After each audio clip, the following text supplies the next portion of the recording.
Hello Laker Nation, my name is Edwin Garcia and welcome back to Lakers Takes. Today I'm starting a series where I review every player's 2020 season, but instead of doing 18 individual videos for every player, I decided to split the roster up into tiers. Each tier has 4 players except the top tier, which has 2, and I'm guessing you already know which 2 players that will be. So let's start at the beginning with tier E, but before we do that, I need you to do me a favor and like and subscribe to my channel. Lakers Takes is just getting started and your help is needed and much appreciated. Let's get into it. Costas Attenticumpo had a solid season. He signed a 2-way contract with the Lakers on July 22nd and spent the majority of the season in the G League with the South Bay Lakers. He was dominant in the G League, averaging 14.1 points, 7.8 rebounds, and 1.6 assists per game. His playing time with the Lakers was virtually non-existent. He played in only 5 games for a total of 20 minutes. His best game was on August 13th versus the Kings when he played 11 minutes and had 7 points, 2 rebounds, and 1 assist. Kostas is a developmental player at the moment. He has some talent and explosive ability, but it's too soon to know if he will continue to grow and develop into a rotation player in the NBA, or never really take that next step. I'm optimistic, but I'm not expecting a huge leap from Kostas in the 2021 season. Devonte Caycock is another G League player on a 2-way contract with the Lakers. He signed his contract on December 11th and, like Kostas, spent the majority of his time with the South Bay Lakers. In the G League, Caycock was a star. He averaged 19.4 points, 11.9 rebounds in 23 minutes per game. His handles, speed, and ability to finish near the rim is well above the G League standard. It's always hard to assess what translates from the G League to the NBA, but right now it seems that Caycock is too good for the G League. Hopefully, he's able to get more run with the Lakers in 2021. He only played in a handful of minutes in 1 game for the Lakers in 2020, and that was on August 13th versus Sacramento, in what I'm now referring to as the G League game, since all the Lakers players on 2-way contracts played significant minutes that night. Okay, moving on is our last South Bay Laker for today, and that's Talen Horton Tucker, better known as THT. THT was fantastic in the G League.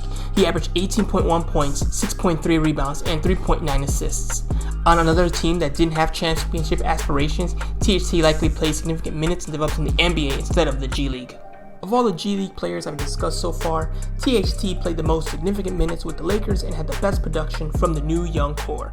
He averaged 5.7 points, 1.2 rebounds, and 1 assist in 12 minutes per game.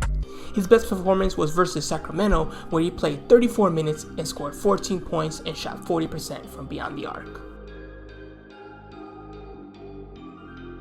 He played a couple of times in the Rocket series and was serviceable.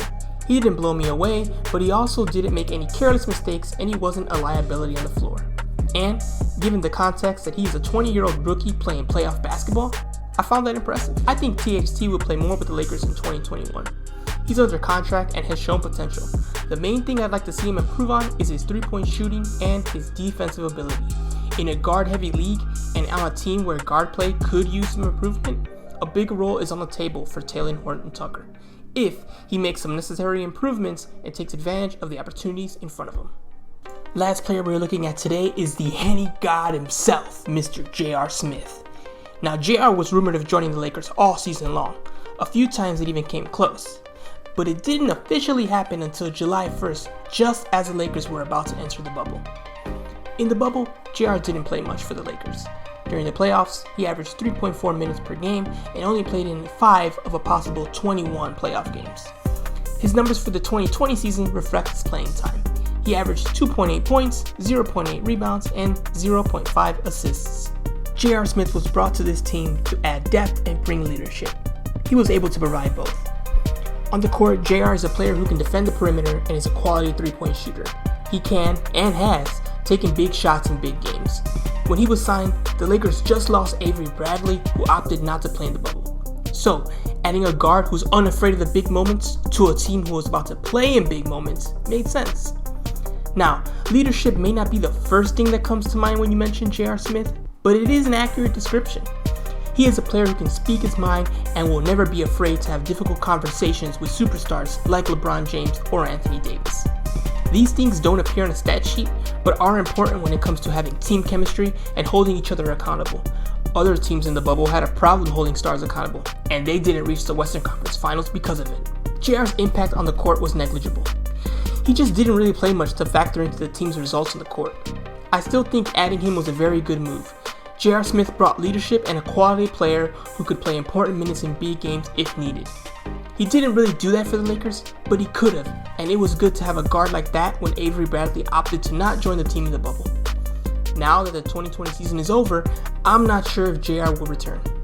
So much is up in the air with free agency and what the Lakers will want to do. I can see him coming back to a similar role or not returning at all due to the transactions the Lakers want to do and roster limitations. We'll see what happens, but it wouldn't upset me too much if we saw a return of the Henny God. Alright, that's it for today's video. If you enjoyed watching, please subscribe and hit that like button. Also, comment below and let me know if you agree with my order for Tier E. I'll be working on Tier D and uploading that video next week. So, until then, have a good rest of your day and go Lakers!